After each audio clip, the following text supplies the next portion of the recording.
छत्तीसगढ़ के जिले दुर्ग की ओर, जहां पर हमारे संवाददाता सुबोध तिवारी मौजूद हैं। सुबोध, आज वहां पर किस तरीके से हालचाल रहने वाले हैं? क्या कुछ नया सामने निकल कर आ रहा है? आज दिन भर क्या कुछ घटित होगा, इसके बारे में विस्तार से आप बताइएगा। सबसे पहले तो एक बात बताना चाहूंगा कि लगातार 2 से 3 दिनों तक दशहरा उत्सव मनाए जाने की तैयारी दशहरा समितियों के द्वारा की जा रही है, जिसमें कि बीते कल तो हालांकि कई जगहों पर रावण के पुतले का दहन किया गया, मेघनाथ और कुंभकर्ण के पुतले भी जलाए गए, रामलीला हुआ, विभिन्न तरह के सांस्कृतिक मनोरंजक सांस्कृतिक कार्यक्रम भी हुए।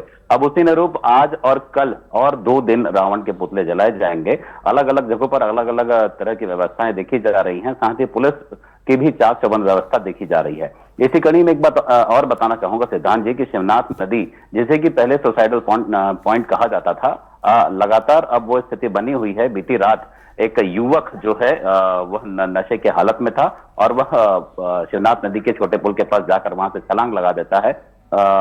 गनीमत यह रहती है कि एसडीआरएफ की टीम, जो कि हमेशा वहां पर तैनात रहती है, तत्काल, जो कि चाक चौकन्नी अवस्था में थी, तत्काल रेस्क्यू ऑपरेशन चलाकर उस युवक को वहां से निकाला जाता है और सुरक्षित पुलगांव थाने की टीम को सौंप दिया जाता है। बताया जा रहा है कि लगातार इस तरह की चौकसी भी निगम के द्वारा, पुलिस के द्वारा और एसडीआरएफ की टीम के द्वारा की जा रही है, ताकि किसी भी तरह का कोई हादसा या शिवनाथ नदी के तट पर न हो।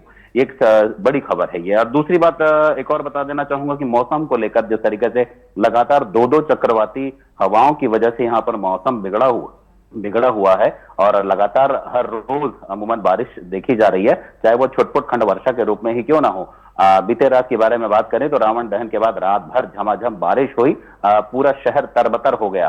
बताया जा रहा है कि मौसम वैज्ञानिकों के अनुसार लगातार 2 से 4 दिन और इसी तरह के हालात बने रहेंगे। हालांकि इसी वजह से ही अब जो है रात का तापमान भी कम होने लगा है और लगभग सामान्य से 4 डिग्री कम बताया जा रहा है। धीरे धीरे बारिश के जाने के साथ साथ, यानी कि मानसून के अंतिम पड़ाव के साथ साथ ठंड की शुरुआत भी होने लगेगी और इस बार बताया जा रहा है कि जिस तरीके से बारिश हुई है उसी अनुरूप ठंड भी जोरदार पड़ सकती है, ऐसा मौसम वैज्ञानिकों का अनुमान है। तीसरी बात अपराध जगत को लेकर बता देना चाहूंगा कि जिला पुलिस के द्वारा लगातार मादक पदार्थों के खिलाफ कार्रवाई की जा रही है। आरोपी पकड़े जा रहे हैं जो कि पंजाब या उड़ीसा से अलग अलग तरह के मादक पदार्थों की तस्करी यहां करते आ रहे थे। बता देना चाहूंगा कि बीती रात पुरानी भिलाई थाना क्षेत्र की टीम ने 3 ऐसे आरोपियों को पकड़ा है जो अपने पास अफीम जैसे मादक पदार्थ को रखकर बेच रहे थे, उसकी सौदागरी कर रहे थे और साथ ही आसपास के इलाकों में भी इस तरह की सर्चिंग जारी थी। इसी दौरान एक चमचमाती कार में यह तीनों युवक बैठकर अफीम की बिक्री कर रहे थे। पुलिस जब सर्चिंग के दौरान वहां पहुंचती है और जांच पड़ताल करती है, पूछताछ करती है, तो युवक कुछ भी बता पाने में अक्षम रहते हैं और उस दौरान जब उनकी चेकिंग की जाती है तो उनके पैकेट से और कार के अंदर से 150 ग्राम के आसपास अफीम पाया जाता है, जिसे वह ग्राहकी की तलाश में थे और उसे बेचने की तैयारी में थे। जी सिद्धांत जी।